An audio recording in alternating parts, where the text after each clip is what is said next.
Good morning, kitty cats. Right, as usual, I'm just getting all my stuff together, get my notes together. So, good morning. Welcome to the Mystery Hair channel. So, welcome to my Facebook group, East Anglia Small Business Branding, where I'm going to be discussing how to do a brand review. So, basically, last week I was talking about the decision of whether you need to rebrand or give your brand a bit of a refresh or evolve your brand slightly based on certain criteria. So, branding is really supposed to be offering a promise of expectations to your customers. So this will classify as an unwritten brand promise. So it's supposed to be reflective of the quality that your customers can expect from you, the type of service that they can expect. Morning, everyone who's joined me. Thank you. So I'm just explaining what a brand promise, an unspoken brand promise is. So it's the logo, the look and feel, the tone of voice, it all alludes to the type of interaction customers can expect from you. So today I'm talking about doing a brand audit. So you need to, every now and again, you need to review your business practice. You need to review to see if you're on the right track to your growth aspirations for your business. I'm just going to check if I have any. I'm not used to wearing lipstick, so I'm just check that I don't have any in my teeth. I really need to stop being a magpie, just like being distracted. All right, so brand audit is what we're talking about. And this will give you an idea if your brand is on the right track. And your brand is basically if your business is on the right track and your brand matches that. So I'll show you my notes. I've started by, I don't know if it's the right way around, but anyway, I've started by defining my customer. So I need to get some more clarity on this exercise and I can share with you how I did it so you can do it yourself. But I've basically, as you can probably see, pretty much described me as my ideal client because I want to, and I do work with people that are in similar situations to me. So it just makes sense. I know myself the most. So if I start just putting out information about where I am, where I've been, and put myself down as a customer avatar, then I can start expanding on that by actually then looking at my real day-to-day customers and then make some um, kind of changes to that. So I've put down things like I've given her a name. Her name is Olive, and I've put down that she has one daughter, a dog, and a husband, and that her time is pulled in different directions, and how I can help her to minimize her focus in unnecessary areas and help her to define the things that can help her move quickly with her business. Anyway, I think that should be a topic for discussion another day because I think we can go and do the exercise and it takes quite a long time. So I don't want to talk about that today, but just a little teaser, that's what's coming up. And that's also part of the brand audit. It's to see who your actual clients are. So actually review the customers that are working with you quite often and have a look, especially if you enjoy working with them. Do you want more of that, and are you effectively speaking to them through your brand in the right way to attract more of these customers? Right, so I'm going to just check my notes because I can't remember jack poop. So when you are preparing for reviewing your brand, so a good thing to do is to think about maybe a motive statement. So something that, so let me use myself as an example. I think what I would love to do is take on Apple's ethos basically, and I want to exceed expectations.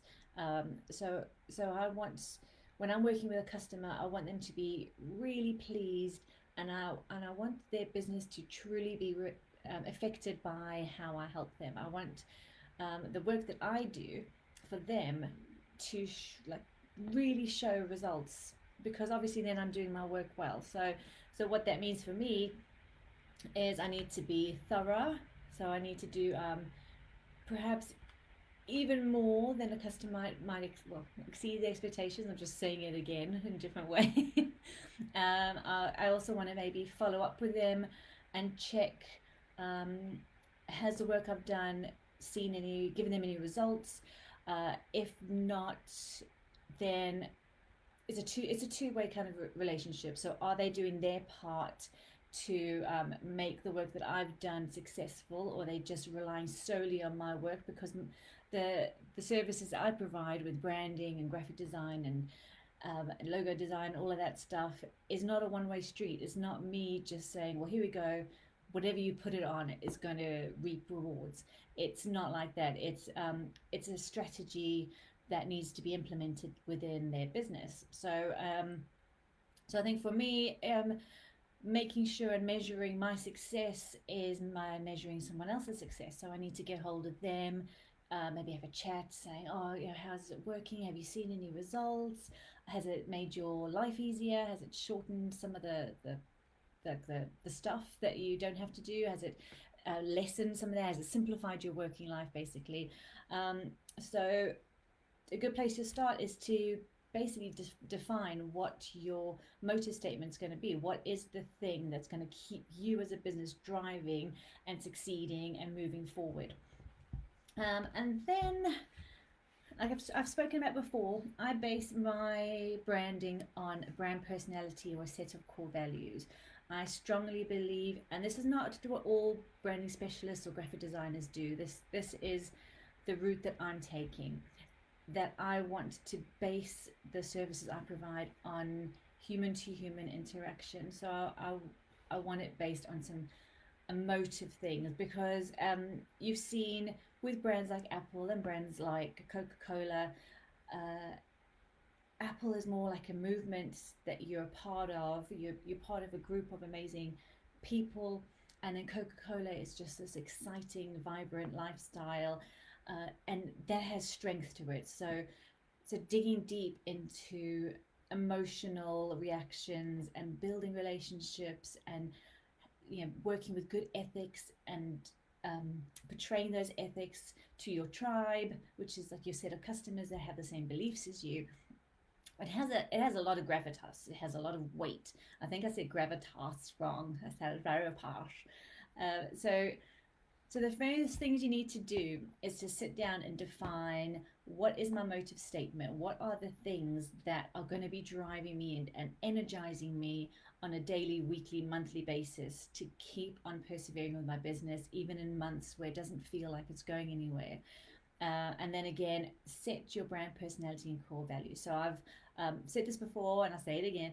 I have a worksheet that, if you'd like me to send it to you, just drop me a comment, and I can I can email. I can email it in the post to you, and you can go through a little exercise and basically define some of the personality traits that you want your brand to be perceived as having. And those can be controlled to a certain aspect with the use of colors and shapes and typefaces. But yeah, if you want that to help you to define your brand personality, just drop me a line and I'll send that to you. Right, other things to concentrate are target clients. So like I said before, I keep saying that, like I said, I will work on creating your ideal client avatar in another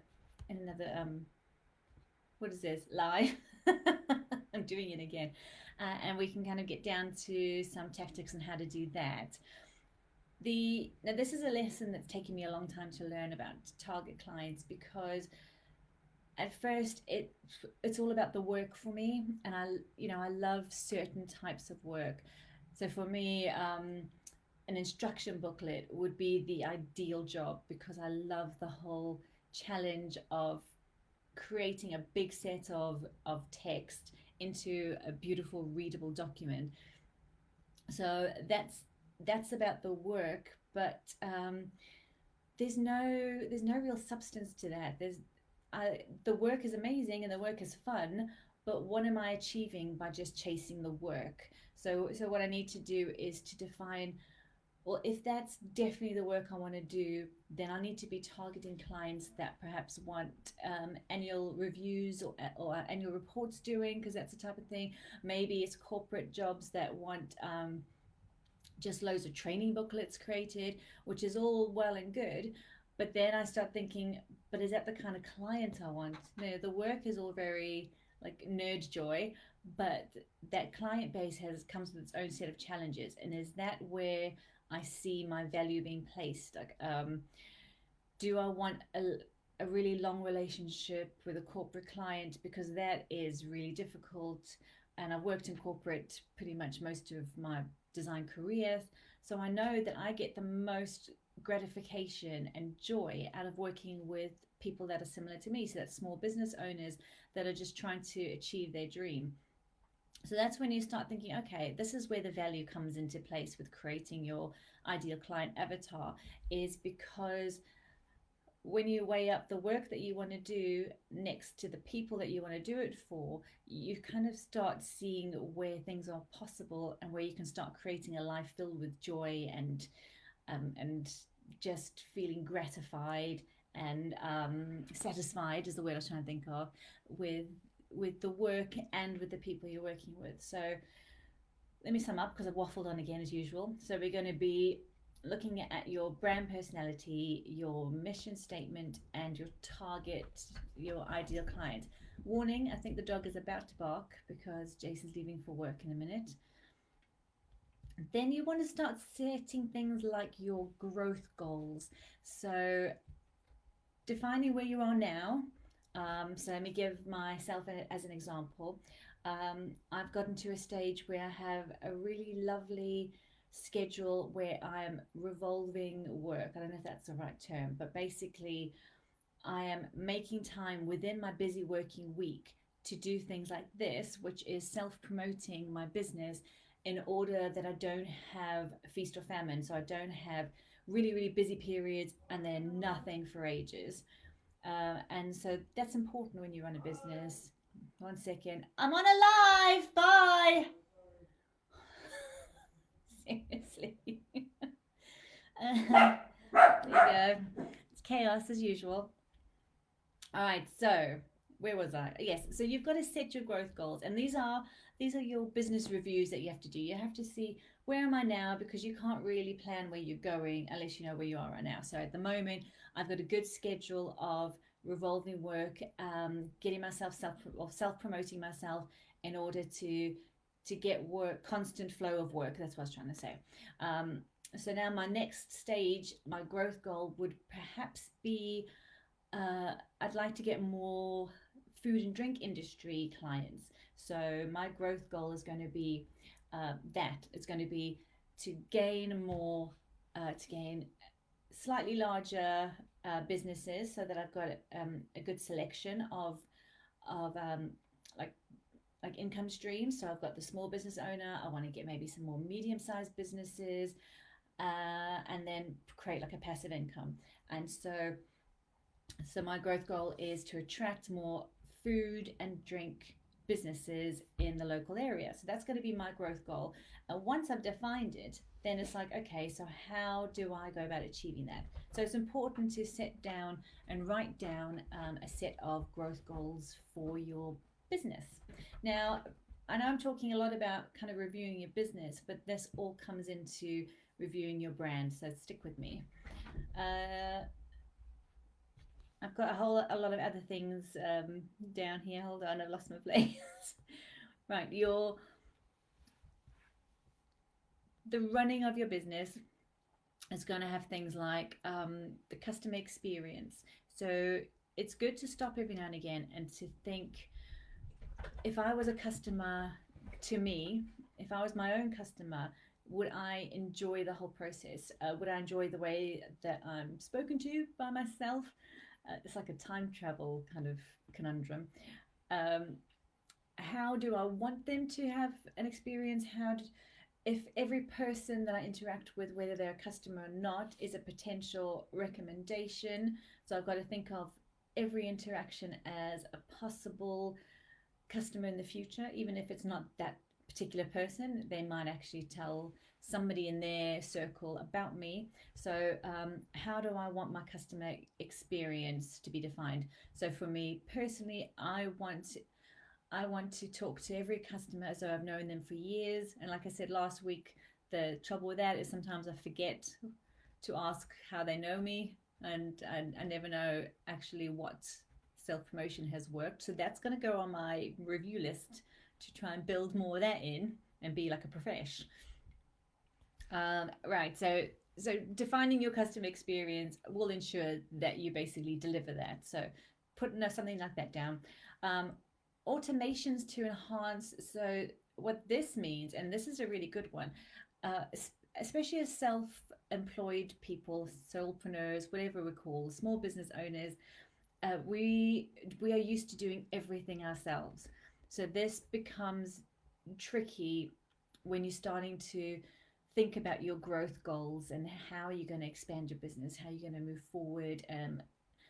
Is when that you have so much clutter, so many things around you that you do. So one way to do it is to schedule in your work. I've actually started doing that with my little notes here. So is it backward? Oh no, you can see it. All right. So in this example here, I've basically done a key. I'm working backwards, so it's very difficult. So I have blocked out time.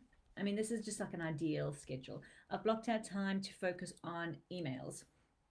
So that's checking my inbox, maybe replying to emails that haven't been urgent and I've been able to put aside, give myself maybe like an hour to just tackle that job. And then, as you can see, on certain days, I need to prioritize other things. So emails will get less time. And then I do it the same again for social media posts. So that means, so you've got to post every day on a Wednesday. This is classified as social media. So I'm going to be giving social media more time today because I'm going to be recording the live. I might be engaging with any comments or replies to previous posts, so that's got more time. I should probably stop and say welcome to anyone new who's watching. And then I've got some. Oh no, I'm a liar. I've got social media engagement. I've actually marked as a different thing. So the dark blocks. Oops, sorry. I'm looking at it myself. I'm not showing you. That's going to be engagement, and the rest is posting. Engagement is also really important for your brand to join groups where you can add value. So that would be a good one, engaging with your groups. And then admin is really important. Now I'm trying to get on Fridays not booking any substantial work for Fridays, because then what that does is I have time to work on my overspill work. So stuff that I haven't gotten through can overspill onto my blank diary in theory. And then it also gives me time to wrap up the week, start slowly planning for the Monday, and then so I don't have any meetings. This is all in theory. So if you've spoken to me on a Friday, you know I break my own rules. So this is a really good way to then recognize what are the things that I can automate. So this is where frequently asked questions come into being as well. So it's good to have that on your web page, but it's also really good to perhaps do a few email templates. So if you get a lot of inquiries about the same sort of thing and you have an email template, then all you have to do really is to personalize that email and send it out. Most of the work is done. You don't have to stop and think about the entire message. All you have to do is amend it. So this is what I mean by automations. Make sure you save those email templates. If you don't have a system where you can do it in your actual inbox, just create a whole bunch of Word documents and have like an admin's folder where you can have these kind of replies in place. Again, automations would be things like documents that are your invoices, estimates, receipts. If you use a system like I do with QuickBooks, they are perfect for invoices and receipts, but it's probably me not figuring it out, but I have a Word document for my estimates. So I send my estimates out, and of course that's automated by having a template prearranged. And in fact, I could actually go one step further and create estimates for repetitive work. So I should really have a logo template that actually has the description, so logo design, and then also list all my deliverables, which would be the what the customer gets, obviously, at the end of the job, and that would be the file formats, and then like a clause in there that any printing work done with this job gets estimated or invoiced or charged separately, because that's me using a supplier, so I can't kind of plan that in. So yeah, so hopefully that makes sense. So basically, going through your stuff, is there anything that is repeated that can be automated somehow that you can create a template for? So this will reduce your admin work. And the days where you're doing admin, these are the type of things that you can look into. This is the day where you can focus on sending out estimates or invoices, etc. And then also, um, yes, and then competitors.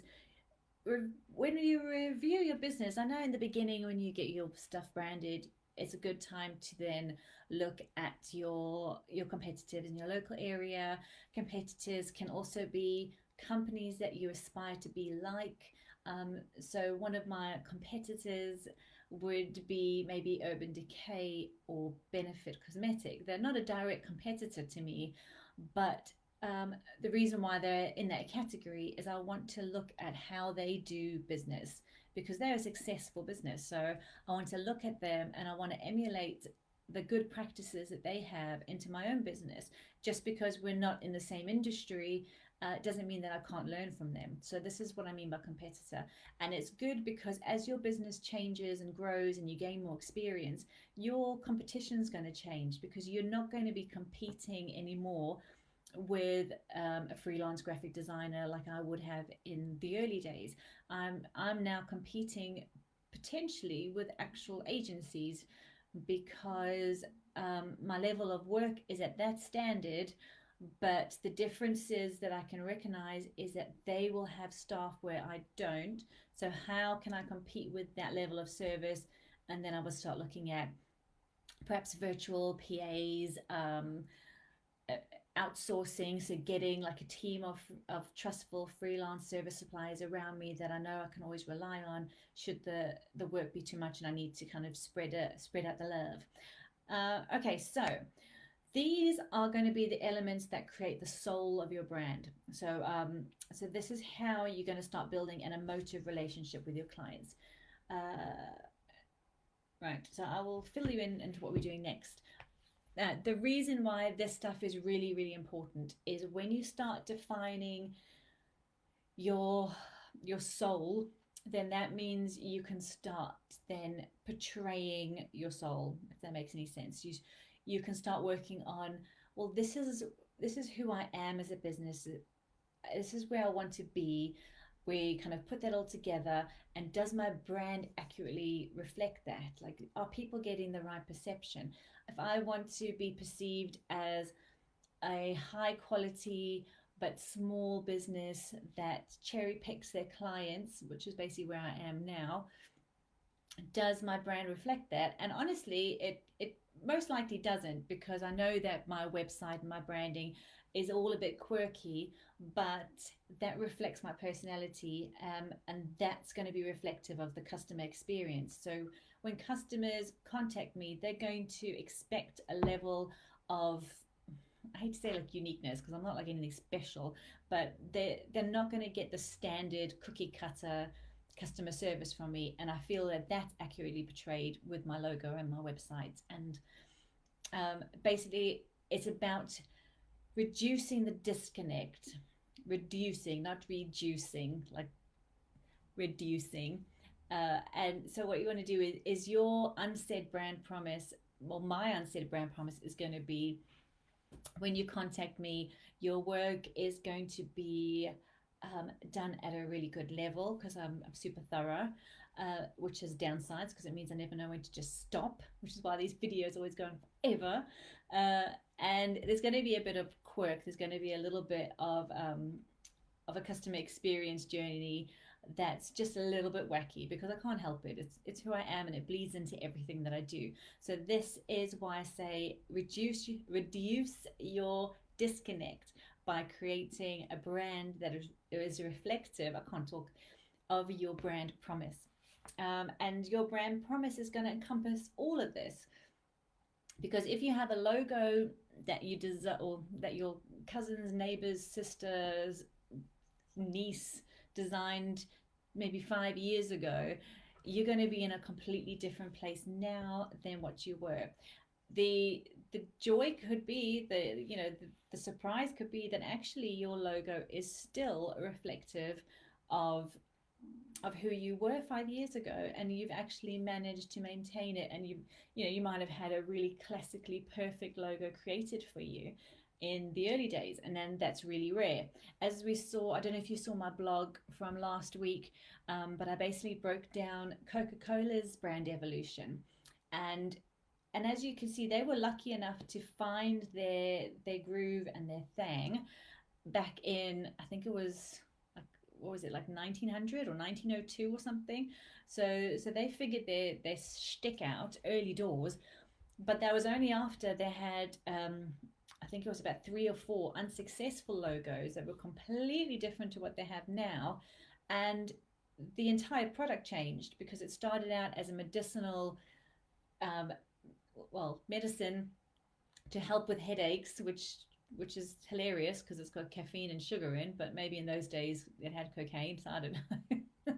So it was first marketed as medicine, and then it started coming and evolving into a lifestyle brand that created joy and excitement and experience. So they were lucky enough to nail that in the 1900s, but they had a few years before that where they didn't. They were completely different. So if you're lucky enough to kind of get onto a logo that's classically defined and that can last years and years and years, then you're one of the very, very few. You don't have to pressure yourself into thinking, oh my goodness, I can't rebrand. Like, I've had this logo for years. Like, that is why you need to rebrand. You need to be constantly reviewing your business, your goals, how you've changed as a business owner, and how your service has evolved and only gotten better. And then you just need to check, like, does my brand reflect that? And if you're adamant that you're totally in love with your logo, stop and think, is it even about me? Because your logo is a tool to attract your ideal client. So once you define who your target clients are they going to relate to your logo? Like, who cares if you like it because there's a flower in there that represents the day or the month of your birth and the country you were born in? That's basically bullshit, because it's got nothing to do with your business. Your brand is a device to pull people in and to create curiosity. And if it's not doing its job, then you've just wasted the whatever money that it cost you in the first place. And as you know, with your business, you need to invest time, energy, money into your business for it to improve and to last. And the same thing is with your brand.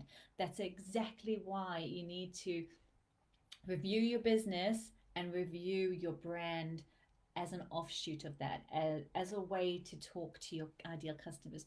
So also, please remember that when you're getting a logo designed and you say, I really like orange, and then somebody says to you, that's great, but you are, you know, you do funerals. So orange as a very happy, bright, like energized color, it does not suit the somber mood of your brand. I don't know. I'm trying to think of like the most polar opposite kind of brand color and business, but hopefully you get what I mean.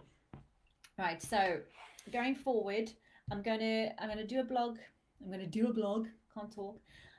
Such good English. And I'm going to break down basically how you can prepare for your brand audit. So to defining all of these areas, I'll try and find external blogs as well that I can send you to, so you can have a look into it further if you want to.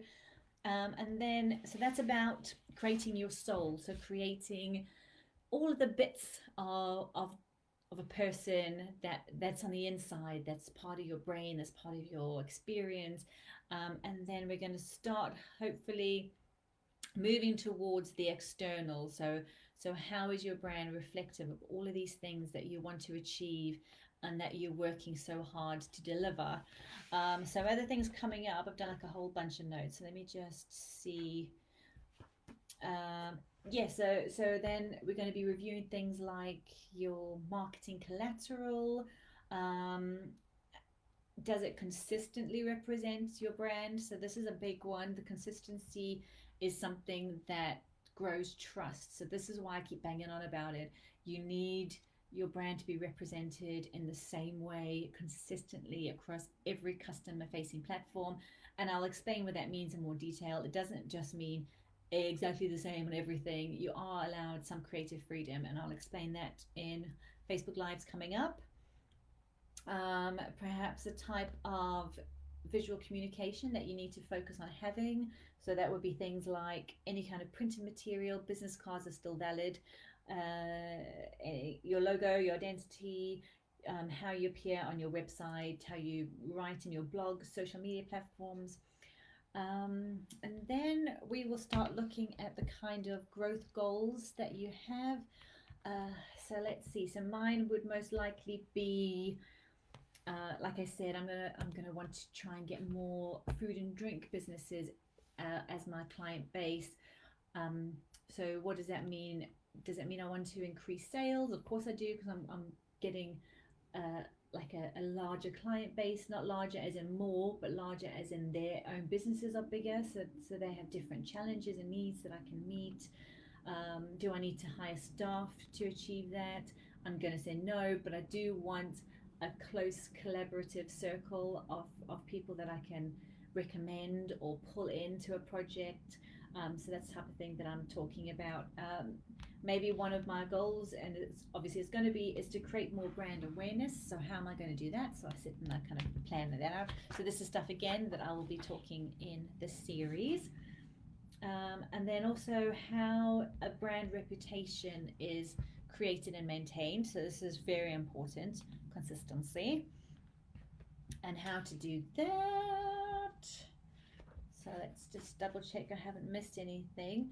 So I've got some more explanation I'm just going to read to you about the soul. So your brand should help to explain the soul of your business and set expectations. So this is your brand promise. So they set expectations for price, quality, and customer service, and the two need to connect. You need to be able to lay down this like visual subliminal almost brand promise, and you need to meet this brand promise, otherwise this is where you start losing trust. And I am wrapping up. I know I've been on here for half an hour. um, so get some advice from a brand consultant to have a check of your brand and to advise how to utilize your brand to help grow your business in your desired direction. A good designer will offer solutions no matter what your budget may be. So if you think that you can't afford an entire brand or logo design or whatever, just sit and be honest. Tell people what your budget is. That's one of the scariest thing for a service provider to do, is to say, okay, well, how much money are you thinking that you want to spend on this? Because that opens it up for disappointment. Like disappointment to me that potentially I can't work with a client because they can't afford me. Disappointment for the client because they're going to feel embarrassed. It's like, well, I'm not there yet. I'm not at the status to pay for like a £6 million logo. But there are always solutions and compromises that you can make with anything really. So instead of maybe going to sofa no Sofology for your couch, you perhaps go to IKEA. So you still get a couch at the end of the day, but you have to compromise. So even if it's just to chat with me and just to have an ear to bounce off of, I'm really happy to sit for like an hour over a cup of tea, and perhaps just be a sounding board for your business goals, and give you some small ideas on how you can evolve your current logo before you get confident enough to actually look at rebranding or evolving your brand. There's always ways and means around it. So hopefully you've learned a lot from today. I will, like I say, I will back this up on my blog so you can see it step by step. And I've already started my blog, so that means hopefully I'm going to actually publish it tomorrow. I said that last week, and then it was like published 4 days late. So don't hold me to my brand promise. And yeah, I hope you join me for the rest of the series. I will be sharing this video on YouTube, just so I can get more people into my Facebook Live, and so I can also help more people, because I think this information is valuable, and it's valuable for me because I'm learning so much, and I'm actually doing these exercises as I'm teaching you about it.